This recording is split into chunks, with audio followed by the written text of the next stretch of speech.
Good morning. This is the Subcommittee on Transportation Appropriations meeting, jointly with the Transportation Policy Committee. So appreciate everybody being here. Feel free, committee members, to move up to the front where the packets are out on the table. If you don't have one in front of you, they're on the first three rows, or first two rows, it looks like. Appreciate our staff, David and Danny, making those available to all of us. And like I said, I'm John LaHood, Chair of the Subcommittee on Appropriations. Good to be with you. We're going to hear presentations today from the DOT and CERTA. And I've got Chairman Rick Jaspers with us, and I'm going to ask him to, if he has any remarks. Just real quickly, thank you members for being here so early, and thank you Chairman LaHood for putting us together. I know it'll help Russell, Janine, with their time, not having to come to another committee meeting. If we can go ahead and knock this out. I just want to recognize we have a DOT board member, Joe Stein for Forsyth County. Joe, will you stand up so they can see you and welcome you for you being here today. And members, I want to also let you recognize Danny Nichols. Danny's right down here on the end. You can stand up so they can see you. You know, she's our policy analyst, this year, and we're glad to have her. Thank you, Mr. Chairman. Back to you. Thank you, Chairman.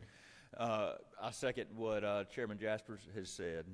We lost Abby Day, who had been here for I had to call her out. Yep.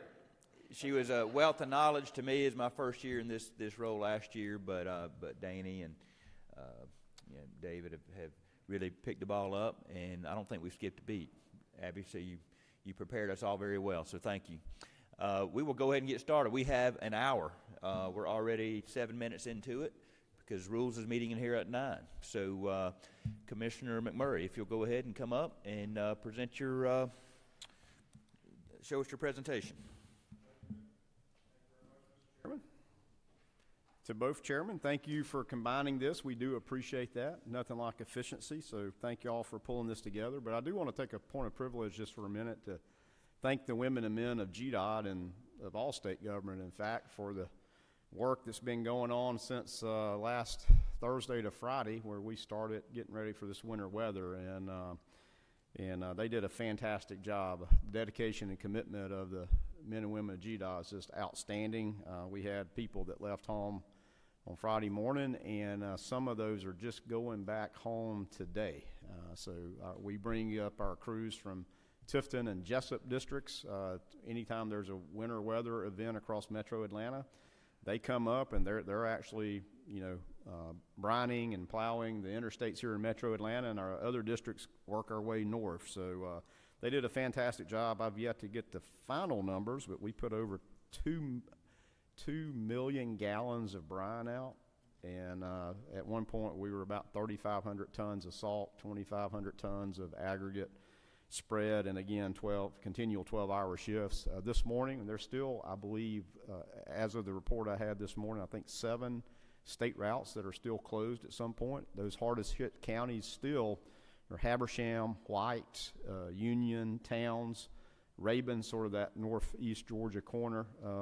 We call it the Golden Triangle from where I'm from. A beautiful place, but still dealing with that. Power lines, trees and power lines, but working to get those roads open. And also a big shout out to our GEMA team who leads, they're the quarterback. GEMA for leading this, and the Department of Natural Resources and Georgia Forestry Commission for their chainsaw strike teams. They've been working very hard to get the trees out of the road so we could get the roads cleared out. So just wanted to acknowledge that. What I want to do today is walk you through some important data points relating to transportation and the cost of doing business, because we really need to understand those costs as it informs us in the budgeting process. And I want to also share some of the outputs and some of the outcomes from two budget years, the current budget year and last budget year, to show you how we're deploying the resources that you have afforded us when you approve the budgets. And then finally, I'll just jump into this budget, this amended budget year, amended FY26. And when I spoke here to Joint Appropriations, I talked about acknowledging some realities. So one of the realities I need to acknowledge is what's happening on the federal front, because the federal funding to Georgia DOT is still very important at somewhere around $1.5 to $1.6 billion a year. And we all know that the federal budget year begins on October 1st. And I think everybody is aware at the federal level that we're operating under a continuing resolution to January 30th. And when we work under continuing resolutions federally, the way the money flows from the federal government is they give you a daily pro rata share of your total budgeted amount. And so you get 1/365th share for the days to get us through January 30th. Well, that's really not a way to run a business, because when we do a project, we need to fully fund a project. I can't give a daily prorated share to a project. Now, I think everybody has seen at Congress last week the House passed a minibus that had 4 big budget programs in it, and that included the U.S. Department of Transportation, which has the federal funding in it. That did pass the House. I think you've seen the headlines recently. The Senate seems to maybe want to decouple one of those budget programs out of that minibus that's passed. And so I'm not sure what that means, but it means we're getting really close to January 30. And if it doesn't happen, then there potentially again a government shutdown or the stop of money. So we're watching that very closely. The other thing we do every year is the federal government allows you to do an IOU. And so basically you can pay it forward with a Georgia dollar, and when the federal budget passes, the federal government will reimburse you for the money that you expended. They approve everything along the way except the money. They just say, here's an IOU. And when we get to this point of the calendar year, we pay it forward to keep projects moving. We want to keep projects moving as fast as we can and not delay projects, but we're using our state budget to do that. And at this point of the year, we've used and consumed our state budget, which should be federal, and our state budget to do state-funded projects. So we're about to, we don't want to get ahead of our skis and expend all our money waiting on the federal dollar. So it gets to be a tricky point of delivery. Very complicated budgeting process, certainly accounting process, but just wanted to highlight that because if there's a shutdown at this point or this gets delayed more, it will impact our ability to advance projects, either design right away and certainly for construction phases on federally funded projects. So if that's not good news enough, on this next slide, I'm going to take you a deep dive early in the morning into a chart here that I've shown both the subcommittee and the transportation committee over the last few years, and it's really the inflationary costs related to transportation. So this chart, this complicated chart, comes from Federal Highway Administration, and the red line tracks actually the cost of doing business from around the nation for highway construction. So they index the cost of highway construction from actual bid data from every state. And so you can see that's the red line. And since 2021, it's increased by about 70%. So the index has gone up 70%. So you can say there's it costs 70% more on average across the nation than it did in 2021. The CPI that everybody knows about and understands is that blue line. So I think it's pretty staggering when you see what CPI is doing compared to what the cost of construction is. The other index here is the dashed sort of yellow line across the bottom, sort of gold, maybe sort of orangey looking. That's the employment cost index. So that's another index of the cost of employment. And then the green line is called the producer price index, which is a key indicator for inflation based on the production of level of goods, like from mining, manufacturing, and ag as well. So those are sort of an indicator. But what's interesting about this is you can see that the red line, the highway construction cost index, outpaced all those others, especially from about 2022 on. So what does that mean locally here in Georgia? we're probably a little better than average on a few things and worse than average, that red line on some. And let me just talk through a couple of those. This chart looks back to FY21 to FY25. And just simple resurfacing a 2-lane road has increased in cost by 51%. So right now, to do a 2-lane road, it's about $251,000 a mile to do 2 lanes, 1 lane in each direction. Widening from 2 lanes to 4 lanes, either if it's urban or in a rural setting, our actual low bid pricing has increased 99% for urban and about 90% for rural widening. So basically practically doubled in cost over those last 4 budget years. Roundabouts, we talked about roundabouts. Chairman Powell and I were just talking about roundabouts. You can see that they've increased by about 47%, and we compare that to the paved surface. So, you know, over those last 4 years. And bridges are important to everybody. I'm going to talk more about bridges. Bridge replacements increased by about 93%. So you can just see in those 4 years this really increased cost. Down at the bottom of the small table at the bottom is some of the breakouts of the components of these projects, such as asphalt, aggregate, you know, storm drain pipes, bridge beams, and guardrail. And you can see they range from 90% on pipes and things like that to a low of about 35% for guardrail metal. And that number actually has come down. Steel prices were really high back at the beginning after COVID, and they have retreated some back. So again, I'll just show you this to show you, as we think about budget, is how far does the money go, what are we using it for? You can sort of see the realities of that. This next chart is we took that red line from that first chart I showed you and then indexed the budget, our state budget, compared over that same time frame. And it's no surprise, but basically what I told you is the construction costs have gone here, and our budget has increased, thank goodness for that, over the years. So the inflation nationally has increased for construction about 70%, our budget about 30%, so that gives you the difference of the loss of buying power, if you will, to do what we need to do. So what does this really mean and translate? And I showed this at Joint Appropriations, and Janine Miller's here, who you'll hear from in a little bit.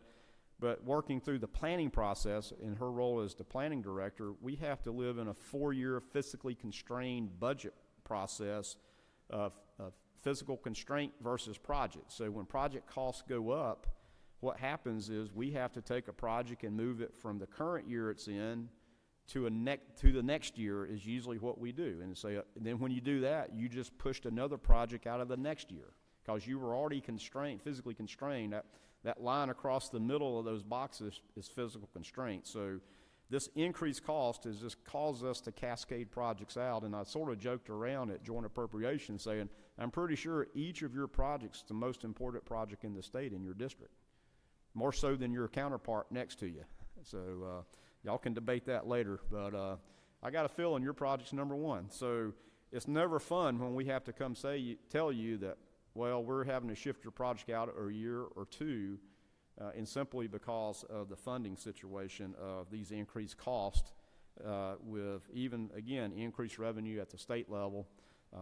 Federal level is a whole other story I won't get into at this moment, but that's sort of the process we have to go through, which is never fun, and of course, anything we can do to advance projects sooner than later.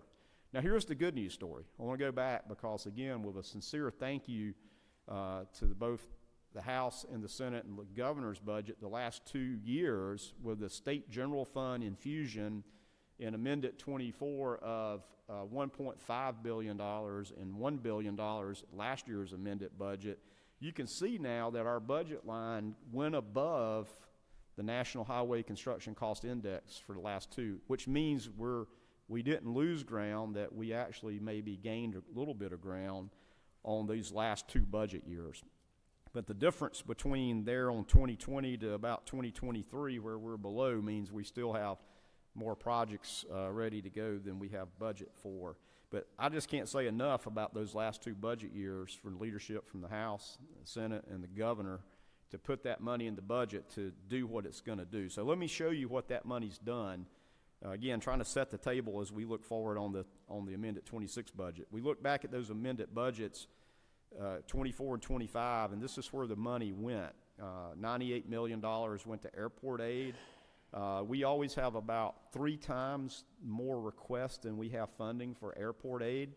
And so this was a big step. About half of that money, though, went to a replacement airport down in Griffin, Spalding County, that if we did not have the money, the Federal Aviation Administration was going to take back their commitment of funding, which was a big part of that. So we were able to secure that FAA funding and leverage those state dollars, and also do a tremendous amount of work around our local airports across the state. The local roads funding is that money to cities and counties. That's LMIG-like, that most of you are familiar with the LMIG money. We send this money out by formula to cities and counties based on population and road miles, $250 million and $265 million respectively, which basically double their LMIG amount. And again, putting it in this budget category called local roads admin took away the match component, because LMIG has a statutory match component, either 10% if you're in a TIA region, which many of you are in, and if you're not in a TIA region, it was a 30%. But the local roads admin did not require match. We got that money out very quickly in both years, and most all that money was used by cities and counties for resurfacing. Again, state of good repair. Their reality has been the same as ours, increased paving cost. The next bucket there is the freight program, which is a big program at $500 million each year, which was a new program that was stood up just a couple of budget years ago, coming out of the freight and logistics plan that we did, which came through Chairman Jasper's committee and basically moved forward to establish a new freight budget program for us. I'm going to come back to that one in a moment. Next is the capital construction. 593 was in Amendment 24 to address the very thing I just showed you, where we had to cascade projects out into the future because we didn't have money. In fact, out of that $593 million, we were able to advance 44 projects. 25 of those projects, the 44, were ones that were just delayed, that they were ready to go, we just needed the money. And in fact, when we did those 25 projects, from where they were budgeted, we sped them up by 40 project years. So if a project was sitting in 2 fiscal years out and we moved it in, we call that 2 project years. So 25 projects accelerated by 40 project years, which is amazing. And we know the longer you wait, the more it costs as well. And we also added 19 project phases that we know we needed to be working on, but we just didn't have money to get started. So that's where that money went. Capital maintenance was $50 million in Amendment 24 to address that resurfacing numbers I was telling you about, it being 51% more. So that helped us there. And last and very importantly, as I was talking about Representative Taylor just a minute ago, the $200 million for Hurricane Helene and Debbie cleanup and the storms we had in southeast Georgia went into our maintenance budget. And without that money, we would absolutely have been devastated in hurricane cleanup. In fact, still, I talked to Columbia County just yesterday, where we had a request from Columbia County. We're still dealing with those impacts of those costs that are still out there. And as I told Joint Appropriations, so far we've had about $48 million from FEMA reimbursement. And so it's here we are a year and a half or so post that, and still working on reimbursement. So this money was very, very important. Now, that's what you appropriated, and that's where we're going to use it. Let me show you how it's been utilized. The maintenance money, this is expended. So these are dollars in and actually paid out to contractors. 100% of that money's been done. The capital construction, that 593, 69% of that outlay has gone out, meaning work has been done. And then the last 2 categories are the freight, that $500 million in each year. As you can see, those numbers are sort of lagging a little behind, but there's a reason for that. Again, that was a new budget program, and we're advancing a lot of projects there that were freight ready. And then several of the big ones on the next slide, or what I call the big 3 out of that, are projects that we will bid this calendar year. So these projects will come to bid this calendar year. The first one is I-16, which is roughly $516 million, which is a combination of Amendment 24 funds and Amendment 25 funds to widen 31 miles of I-16 from I-95 there down in Savannah, at least up to the Hyundai Meta plant. Our goal is to do a variable Fixed price variable scope contracting, so we say this is how much money we have, and the contractor bids how far they can go. So a very innovative way to try to make sure we maximize these dollars. As we all know, I-16 has a tremendous amount of trucks, 23% trucks in that area, and we know adding this third lane down there will reduce delay by about 56% now and in the future. So again, very important for our economic opportunity that comes out of the port and everything that's moving, that freight moving up I-16. So that's one project. The next one is I-95, $74 million to widen I-95 from I-16 to South Carolina. South Carolina is currently under construction to build 8 lanes on their side. We have 6 lanes on the Georgia side. So we're syncing those up again with traffic volumes down there that will continue to expand and grow due to all the freight commerce that comes out of the port. And lastly, out of the big 3 is $135 million to complete the last segment of State Route 96, which is that connection from I-75 to I-16 south of Macon. There in Houston and Twiggs County, we have this project ready to bid. It's about 9 miles with a major river crossing in there too. So those are sort of the big 3 that consume most of that freight budget, and that's why those numbers were lagging a little further behind. But you can see that this calendar year we'll be getting that work out the door and seeing those dollars used. Now, Mr. Chairman, let me get into the amended 26 budget from the governor's recommendation. And again, I'm super excited and very grateful for the governor putting in roughly $2.3 billion of additional state general fund money into the GDOT budget. And so let me walk through sort of the big buckets of where that's going. Starting with $100 million to address rural bridge replacements. And so we have literally, hundreds of millions, if not more, of bridge projects that we know we need to do, but we don't have the funding to do. And so this $100 million is going to be used strategically to support ag and timber industry in the rural parts of the state. So we're going through the process now of doing a triage of where are these bridges. We're trying to make sure they're tied directly to some ag production or some timber facility production that we're replacing bridges strategically. So it's taken us a little bit of time. I know I wished I could give you the list of what that is today, but we're working through that because we're doing several sieves and analysis of saying, okay, what does this one serve? What's this bridge? So this will be a combination of county bridges and state route bridges, but really try to, again, strategically advance those. And our goal would be that we would deploy these bridges either in this budget year or next budget year to be bid. Not put them all out at one time, but make sure we could be strategic about getting these bridges, $100 million of strategic bridge investment out over this budget year and next. Next was $200 million to the 316 corridor. For the last 6 to 7 years, we've been really focused on trying to improve safety along State Route 316 in Gwinnett, Barrow, and Oconee counties, roughly 40 some odd miles between Athens and sort of metro Atlanta there in Gwinnett. What we've been doing is trying to address the safety concerns that exist. I'll get into that by replacing intersections that have traffic lights with either interchanges or overpasses or making some kind of other access improvements along this very critical corridor. And our focus at first was where the traffic signals are, because that's where the most congestion is, that's where you have a lot of crashes. And so we've been underway. And on this next slide, you can sort of see all the intersections from left to right, 32 some odd intersections along 316, where the traffic really varies greatly from about almost 30,000 vehicles per day up to 108,000 vehicles per day, with 12% of those being trucks. So it is a freight corridor. But the staggering number here is there's about 1,300 crashes per year on this segment. In our 10 years of data, we went back 10 years, so there's been 65 fatal crashes on this corridor in the last 10 years. If you do that math, that's 6.5 per year. That is not where we want to be. In fact, the crash rates, we look at rates, so that sort of equalizes things around the state.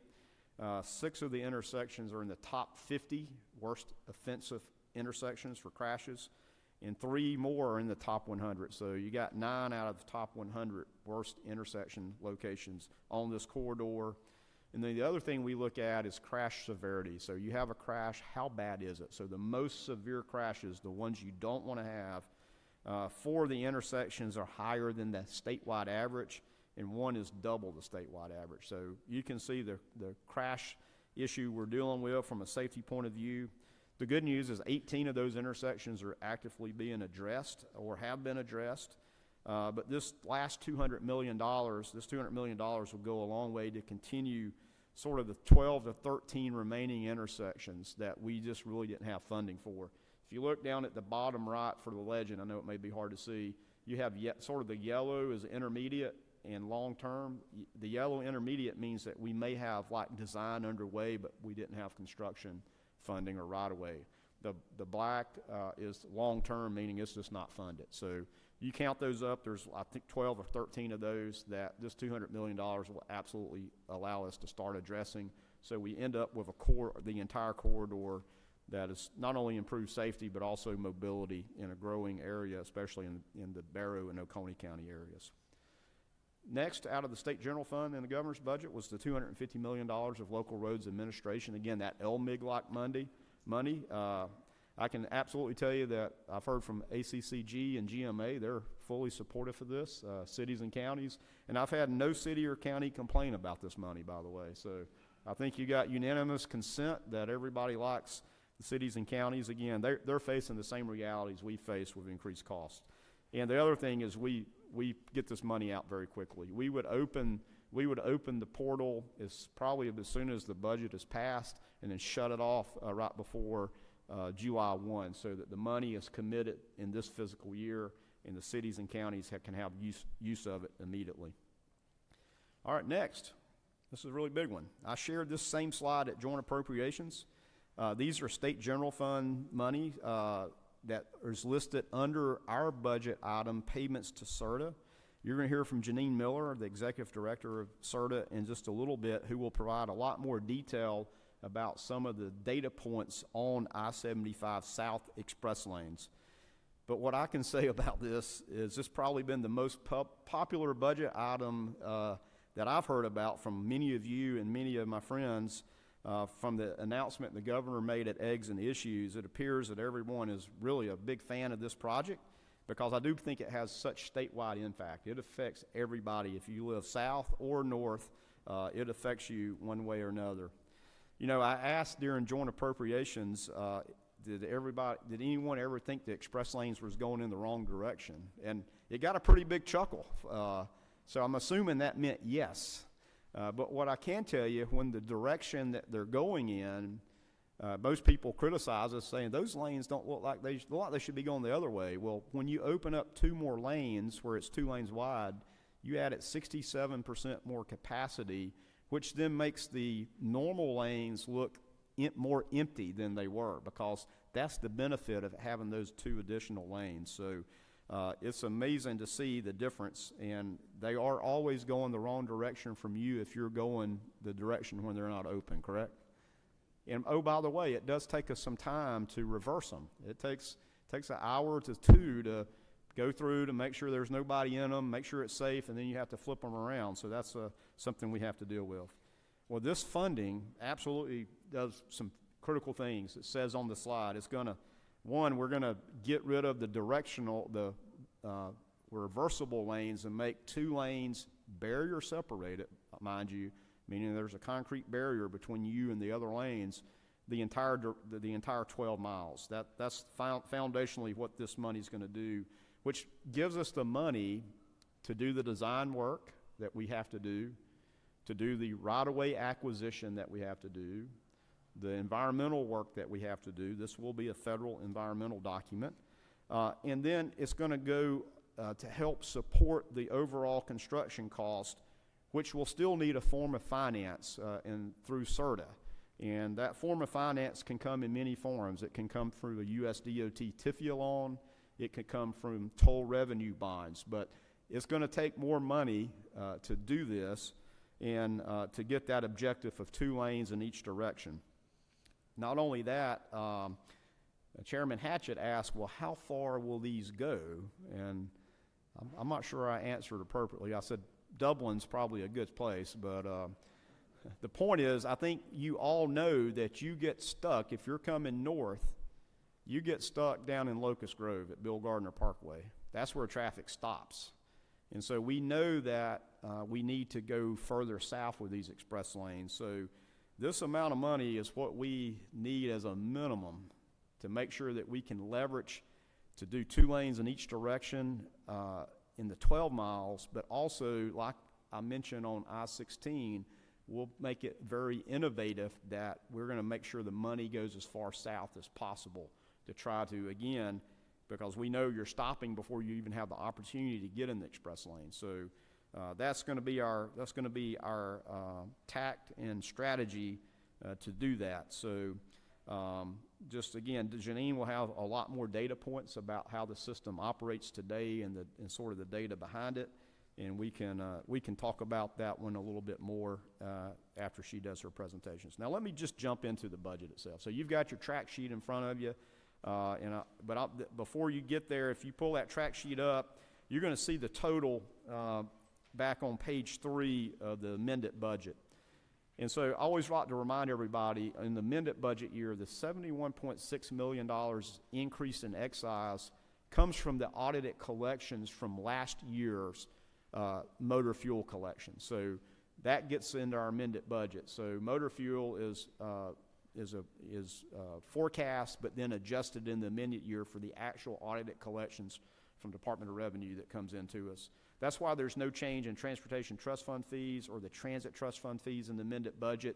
Those 2 budget items look back 2 years. What it takes 2-year look back is what we get appropriated in the year. So those will be an adjustment next year. In the state general funds, $2.3 billion, I just highlighted the biggest part of that. But that shows you that brings our total budget to $5.2 billion. Again, very thankful for that state general fund money. This table is sort of a summary of what's on your track sheet. We've aggregated a couple of those budget programs together to show you where the funding is actually used. And so I always like to show this chart. Of course, the payments to CERTA is the big one there at 1.8. There's a few other things in payments to CERTA beside the 1.796 billion. Then capital projects, that's capital construction and capital maintenance at $1.77 billion.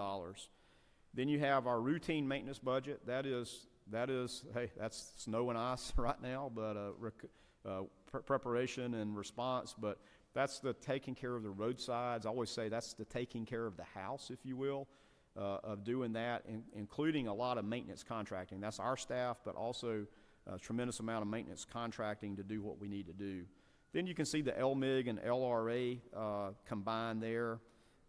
And then our general operations of the department, which in this case we've aggregated many budget programs together like department admin, traffic operations, program delivery administration, planning, and data collection. So that's sort of run the department all together. There is some of the traffic operations that do things.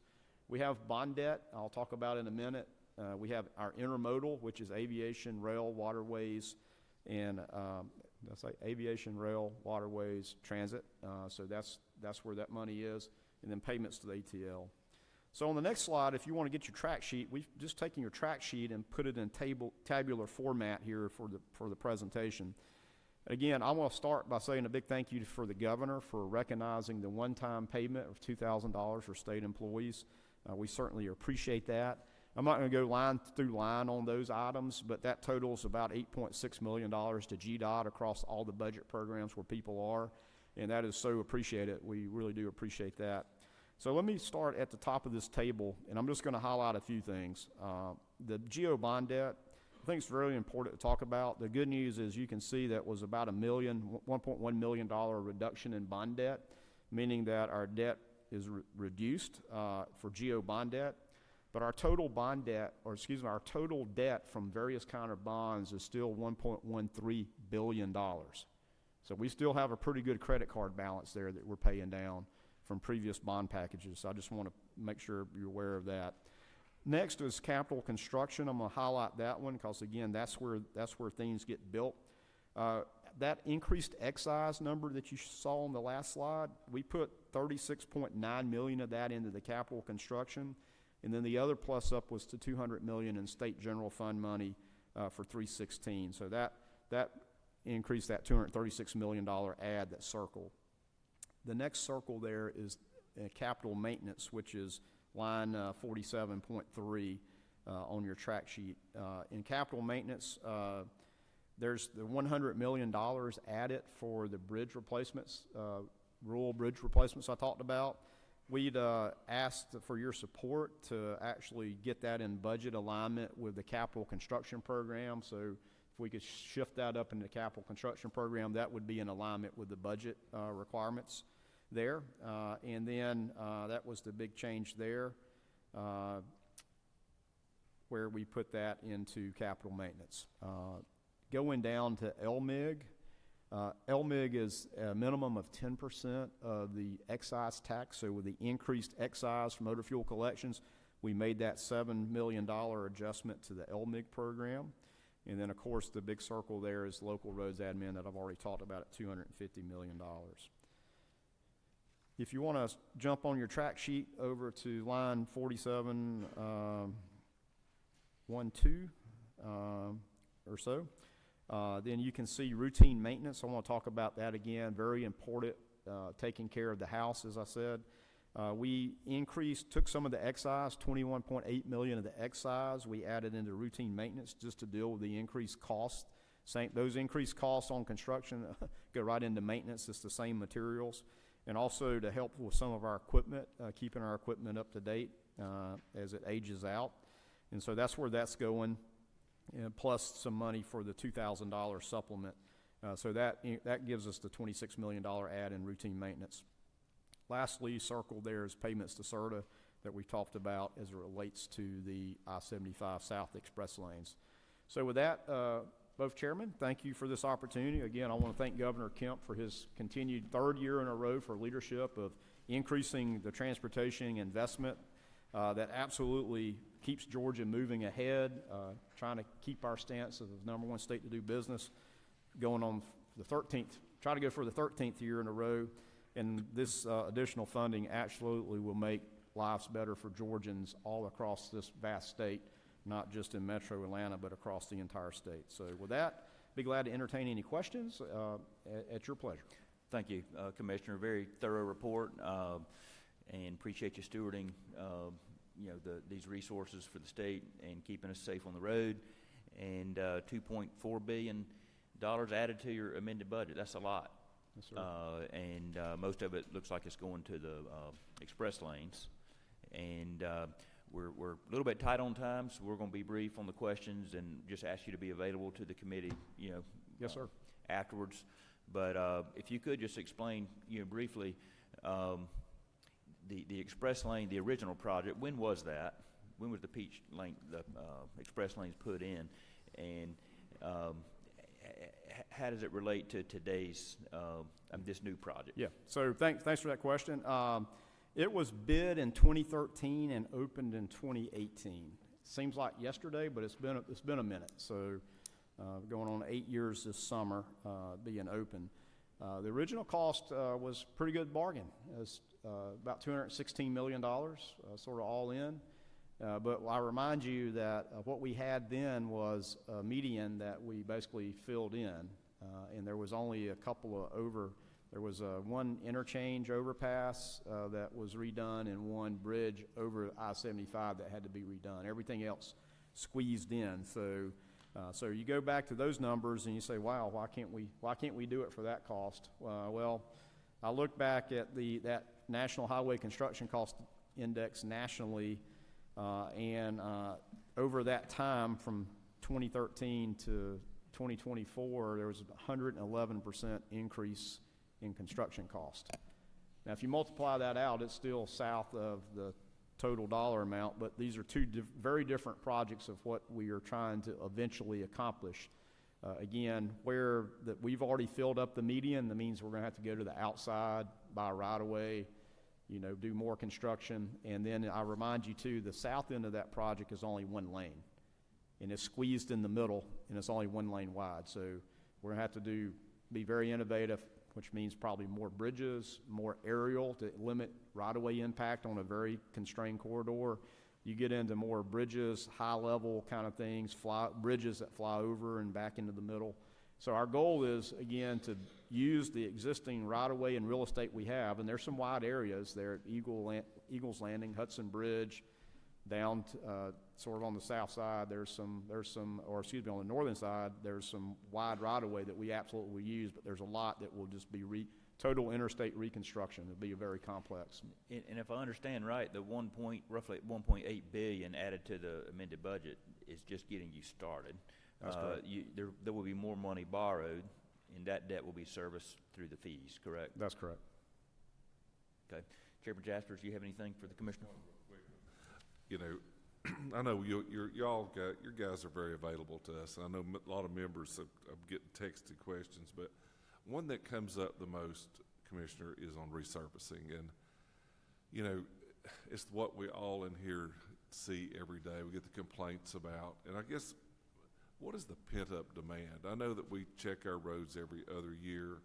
We know the grade of them, and, you know, we've got increased money for paving, but I think members want to know what's the demand, because, you know, I'm always trying to ask for more money, and sometimes don't have real accurate numbers, but I'd sure like to know what's the demand. I don't know if you can answer that right now. Or Yeah, let me give you sort of just a ballpark answer. There is, I go back to that data point of resurfacing's increased by 51% over the last 4 years.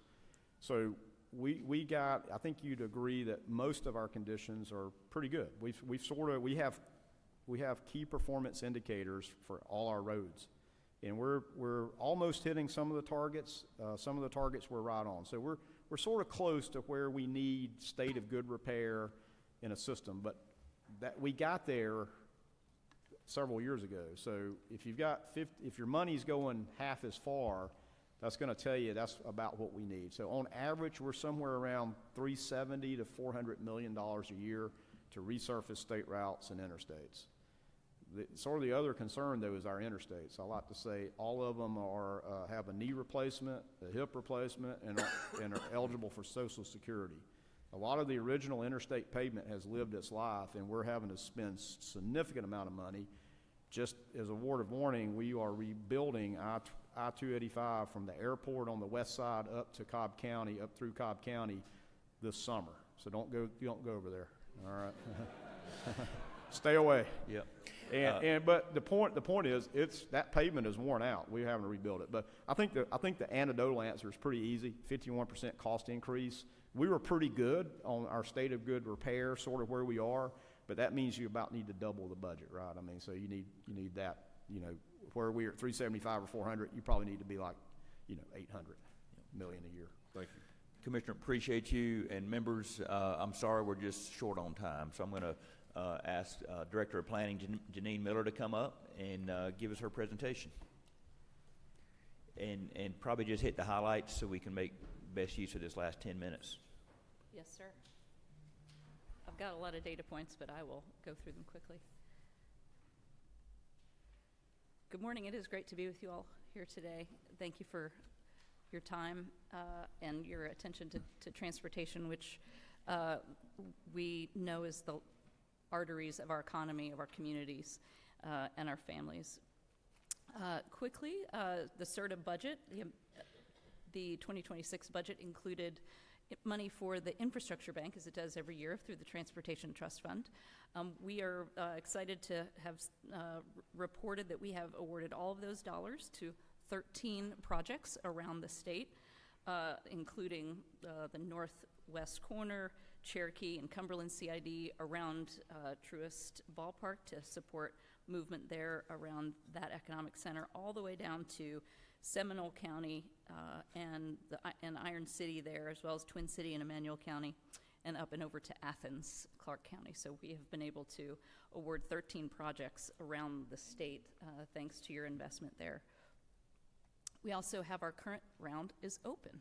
So there is a card on your desk with a QR code there for your local communities to apply for those dollars through February 13th. So would love to get more applications from around the state again this year.